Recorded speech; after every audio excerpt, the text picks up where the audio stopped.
सोप्या आणि उपयुक्त किचन टिप्स. Tip number 1. एखादा नवा पदार्थ करताना सर्वात आधी रेसिपी नीट वाचा. त्यासाठी लागणारे साहित्य गोळा करून ठेवा. योग्य प्रमाणात साहित्य असेल याची काळजी घ्या. Tip number 2. स्वयंपाकासाठी लागणारे मसाले, चटण्या, पेस्ट, प्युरी आधीच तयार करून ठेवा. Tip number 3. भात शिजवताना 1 कप तांदळासाठी 1 ग्लास पाण्याचा वापर करा. Tip number 4. कडधान्याची भाजी करायची असेल तर रात्रीच कडधान्य पाण्यात भिजत घाला. Tip number 5. डाळ चांगली होण्यासाठी 2 ते 3 तास आधी डाळ पाण्यात भिजत ठेवा. Tip number 6. स्वयंपाक करायला सुरुवात करण्यापूर्वी एका भांड्यात गरम करून ठेवा. पुलाव, खिचडी, भाज्यांची ग्रेव्ही तयार करताना गरम पाणी वापरलं तर ते शिजण्यासाठी वेळ कमी लागतो. Tip number 7. भाजीसाठी लागणारे वाटण आठवड्याभरासाठी अथवा 2-3 दिवसांसाठी तयार करून ठेवा. Tip number 8. लसूण आणि आल्याची पेस्ट तयार करून ठेवली तर स्वयंपाकासाठी वेळ कमी लागतो. Tip number 9. शेंगदाणे भाजून दळून ठेवले तर भाज्यांमध्ये दाण्याचा कूट टाकणे सोपे जाते. Tip number 10.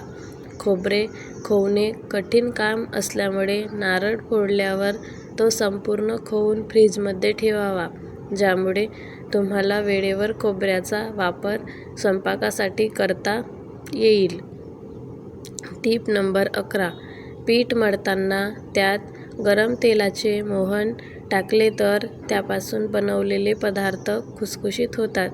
पराठा, शंकरपाळी, कचोरीसाठी या टिप्सचा वापर करा. Tip number 12. गोड पदार्थ नेहमी जाड बुडाच्या भांड्यात करा, ज्यामुळे ते करपणार नाहीत. Tip number 13. गोड पदार्थांमध्ये दुधाचा वापर करताना फुल क्रीम दूध वापरा, ज्यामुळे त्यांचा टेक्स्चर छान येईल. Tip number 14. दह्यामध्ये कोणतेही मसाले अथवा मीठ मिसळणार असाल तर ते नीट घुसळून घ्या.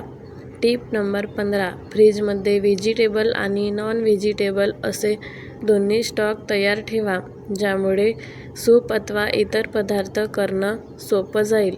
Tip number 16. एखाद्या पदार्थासाठी खसखस मिक्सरमध्ये वाटायची असेल तर आधी 15 मिनिटे पाण्यात भिजत ठेवा. Tip number 17. भात मोकळा होण्यासाठी भात शिजताना त्यामध्ये थेंब लिंबाचा रस टाका. Tip number 18. नूडल्स मोकळ्या होण्यासाठी शिजताना त्यामध्ये 1 थेंब तेल टाका आणि शिजल्यावर गरम पाण्यातून निथळून थंड पाण्याखाली धरा. Tip number 19. रात्री कडधान्य अथवा डाळ भिजत घालण्यासाठी विसरला तर ती लवकर भिजण्यासाठी गरम पाण्यात 1 तास भिजत ठेवा. Tip number 20. थंडीच्या दिवसांमध्ये दही लागण्यासाठी ते मातीच्या भांड्यात लावा आणि गॅसजवळ ठेवा. पूर्ण व्हिडिओ बघितल्याबद्दल तुमचं धन्यवाद.